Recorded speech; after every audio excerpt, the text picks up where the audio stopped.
Yo, what up, team? Welcome back to J3 Entertainment.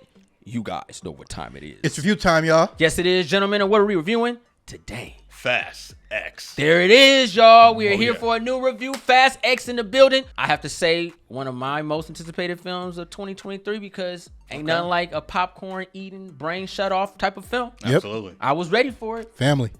God among men. There it is. Yeah. Power. Respect. Action. Money. There it is. Greed. There you go. It's literally greed. Like, we're on number 10 now. Let that sink in. We're on You see, someone 10. don't listen to Jadakiss. All right. Oh, my gosh. This is too good. All right, so we're here for a review, y'all. This is a non-spoiler review, man. If you guys new to the channel, let me explain how we like to do our reviews. First thing first, we like to talk about the good, the bad. Then we're going to give you guys the gray. I like that. The gray. There it is. Dun-dun-dun. All right. Da-da-da-da. So, Da-da-da-da. Fast X, the trailers hit. I think the trailers always hit. You get that impactful moment like it's about to be outlandish. Oh, yeah, we had a blast with that show. I remember that. The trailer showed Toretto. He took 2 helicopters down with a car. Amazing. On his God of War thing. You feel me? Like, yo, like I X, think, square, triangle, circle. And you know that what I order. mean? Yep. He had Perfect. a straight Nintendo Power with cheat book. You know what I Yep. mean? Amazing. He had it. He had something we never had. He called in the hotline 1-800 Nintendo Power. I was like, yo, how do I get this cheat code? Universal You know now. what I'm saying? Here it is. Oh, So man. we got a lot of good things in here. We got some bad stuff to talk about. So, gentlemen, you ready to start? Let's Yep. get it. Yeah. Let's get on the good, y'all. See What's up? what we got for Fast X that was good. Okay, man. As always, when we talking about the Fast and Furious franchise, we have to highlight the cars, man. That was a tongue twister, huh? Fast and Furious, Yeah. fast. Go ahead. Fast and Furious franchise. Yeah. And like, you know, we got to highlight the cars. The cars have always been the biggest stars of this franchise. Yes, sir. And the cars showed up again today. Like, I'm sorry. It's certain things when I'm looking in this, I'm looking for nice cars and I'm looking for classic cars, and I saw a little bit of both. Yeah, that's true. Yeah. All right, for me, man, you guys already know how I feel about Fast and Furious, man. They are the perfect boy band. Everybody is equally bad, but when they come together, they're dope. And that's the best part of the whole movie. When you see all of them together, you're like, oh, there they are. Yeah. When they're separated, who is this person? That's exactly how Fast and Furious is. Everybody is cool. We get the outlandish mixed in with some serious, but then the corniness and then the quirky, and then it's like, but it all just meshes well together. The perfect boy band group. You know what I mean? Mm-hmm. Okay. I'm going to say I have my little big three as far as like favorite characters that really kept the movie going for me. It was Alan Richardson, Jacob Toretto, and Brie Larson's character. They kind of kept the movie going for me to a degree. Got a Brie Larson fan over here. He love her, don't he? Yeah, Really I do, bro. don't he? Bro. He love her, man. I Yeah. do. He love her, Hey, man. she got them, like the little shine she got. It was cool and stuff. Like I like the supporting characters because we already know about the main dynamic team. I like to see the other supporting characters because the way they brought them in, I was like, they're more interesting. Let's focus on them. So they were cool. Now, not to just stop this, but I gotta acknowledge this. You guys see this guy's T-shirt? He put on a Speed Racer T-shirt. Shout out to you, bro. Shout out to you, man. something. I saw that. Something. All right. right. Respect. Cars, Respect. you know what I'm Respect. saying? Okay, Respect. okay. Take it back. I just saw that. I was like, Yeah. Speed Racer over there, huh? We talking about racing. The original. Yeah. Toretto, huh? The original. That's his daddy. That's his granddaddy. Yep. He talk real fast though. Next movie. Talk real fast though. Speed Racer Racer, the X. granddaddy. Point Break is the daddy. Racer X shows up. I'm blowing up. There it is. Hey. Who knows? All right, go ahead. Go ahead. Some more. Sorry. If we talking characters, I gotta give the shout out because I seen Deckard Shaw in the building. Right? Yes. Jason Statham came in and he was doing his thing as you expect. Yeah, it is. Man, one he put in some work real quick. Oh yeah. Man, I'm always happy to see Jason Statham. Anything you put him in, put him in. 100. It raises the level. Yeah, just Statham 100. never misses, man. Especially with his punches. He don't miss. He don't And miss. kicks. He don't miss. Every movie, it He doesn't don't matter. miss. Yeah, he gonna whoop your ass, man. Yep. You know what I mean? For me though, you know, the journey, the outlandishness of the movie was good. It's always good. It's so impactful because it's funny, and you're like, what the hell? Why? Yep. All right, whatever. And it's just how the story keeps going, and how no one dies in this movie. Like you shoot somebody, they get back up. You can see them walking back in the back scene, looking like Jebediah Springfield after getting beat up by George Washington, holding his shoulder, walking out. Like it's like that. Like it's just fun. It's just fun and entertaining at the end of the day, and that's what you really go to see when you go see a Fast anything movie except for part 1 and 2. You're there to just enjoy the outlandish ride. Yep. And Vin Diesel promises this. He stands by this. Well, It is. Okay. I say 4 was more grounded too, but yeah. I will say, even like throughout the series, like leading up to this stuff, Fast and Furious has had some creative, outlandish action scenes, and each director kind of brought their stamp to that. And this one, they went a little bit more like G.I. Joe cartoon stuff, so it was cool, man. Like the way they were defining laws of physics, like it turned into a comedy at like second, third act for me. Like it was just hilarious. Like I could not stop laughing. So that's always a good thing, that I expect it, and they really go for it, man. Like I think they pushed the boundaries even further. They went full when it came to 80s. like cartoon. Like it went full cartoon. Like this movie was missing. Only thing this movie was missing was like monsters and like aliens and I would say cyborgs, but I don't know anymore. Yeah. I don't know anymore. I mean, this is it went full 80s for real though. Oh, my other good Optimus Prime cameo. That was amazing. All right, take it away, y'all. All Toretto. Yep. We saw the Allspark in there for a little That whole second. setup was tight. Yep. And speaking of the next level craziness, the slow motion cam. Like I was like, bruh, like certain things that they did with that camera, I couldn't help but laugh. But that's what it was for. It was funny, man. Hey, y'all ready to get into the bad? Let's get it. All right. See what we got that's bad. Okay. Yeah, think about it. Why me first? I gotta be the. No, I don't mind. Go ahead. Jason Momoa. Y'all know me. I have love for my villains. I have mad love for my villains. You are a villain that turned good, that turned villain that right? good. Right? And That is true. and I felt like based on the trailer, Jason Momoa had such promise as a villain.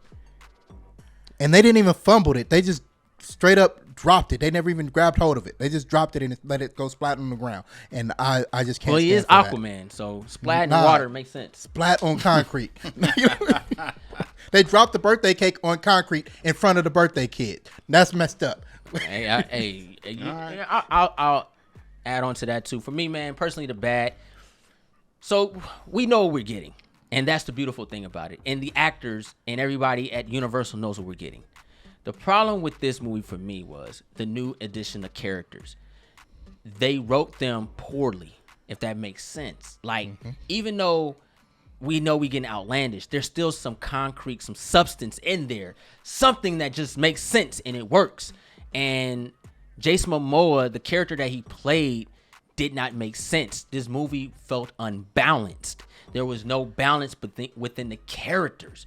Everybody was off. They were just throwing scenes in so everybody can get their shine because their agent said they got to get a certain shot.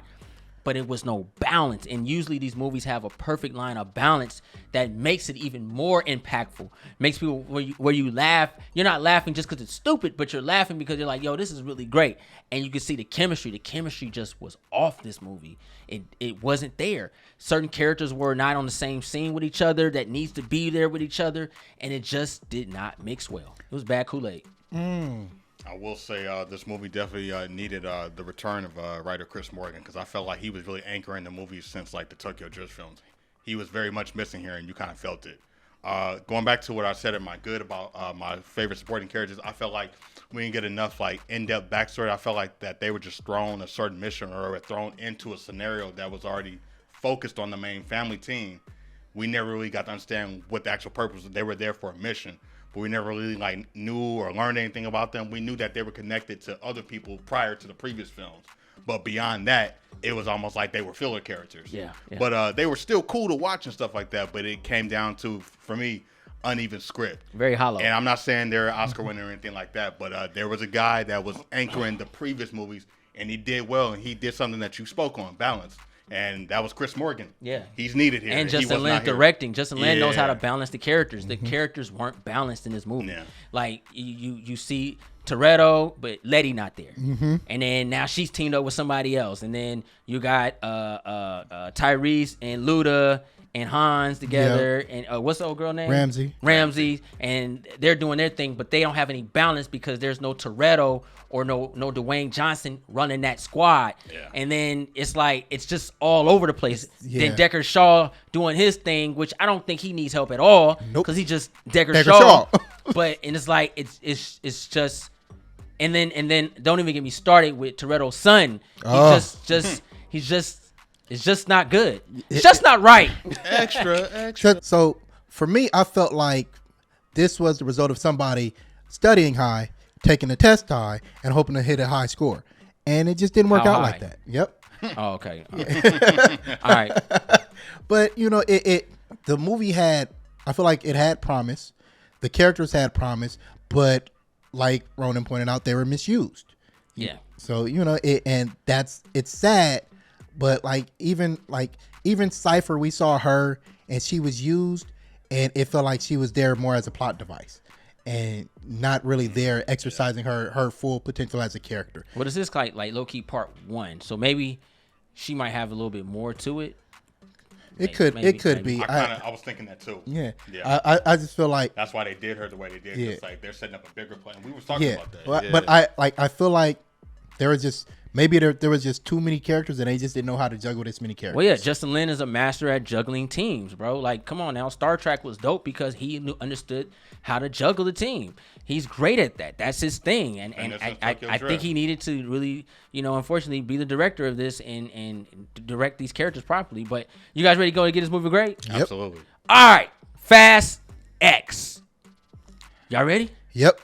Chris, what do you give Fast X? All right. So for me, this movie rests on the strength of family and the villain. And unfortunately, I couldn't stand the villain in this one. 2.5. Ooh. 2.5 stars out of 5. Ooh. Ronan. I had fun, man. This is comedy of the year for me, man. It was ridiculous, outlandish, and I got lost like second, third act all the way through. So yeah, it is what it is. 3 stars for me, man. I had fun with it. 3 stars out of 5. Okay. Hope you guys enjoyed. Nah, all right. This is the thing. Man. I knew what I was getting, but I was really let down by the villain. There's no balance. The balance is bad. Dwayne Johnson, The Rock, Hobbs needs to come back to this franchise. They better do whatever they can to get him to come back because you need balance. Toretto needs balance. He when Paul did with Vin Diesel, what he did with him, they balanced each other. And when Paul, passed away, Vin Diesel was by himself, and Dwayne Johnson put that balance with Vin Diesel. And that power of characters and actors, it needs to blend well. And right now, it's not blending well. And I think I said that last review when Part 9 came out, when Dwayne Johnson wasn't there, the blend was off, and you can feel it, and it got worse. John Cena tried though. He tried. Shout out to help us all. Remember John Cena? Shout out to John Cena. Yep. Shout out to that Word F life. Hey. Shout out to that F feud he gave him, bro. Hey, the Marine. Woo! that was a great scene. That woo! And he was savage with that shotgun too. Hey, bro, that ran with Willem Dafoe in that Green Goblin Triple H spine buster he gave Spider-Man. The apartment building. Yes, sir. Yeah. And if you it rivaled it. He was eating those punches. Yeah. It rivaled it. Yeah. I could have done with more Jacob Toretto. Yeah. Man, Jacob had some good moments. For sure. Part of my big 3. All right, but here it is. I'm down the middle. I'm also down the middle with Ronan. I'm gonna give it 3 stars out of 5. It's good. You know what you're getting, but at the end of the day, that villain just wasn't hitting, and the balance was off. It was off. So was their driving. All right. Hope you guys enjoyed the review. If you guys are new to the channel, go ahead and press that subscribe button. Thumbs up this video. Don't forget to share now. Instagram, Facebook, Twitter. Also follow us on Instagram and Twitter. I'm J3. On the Shogun. Woo! And just It's your boy C. Road to 100,000 subscribers, guys.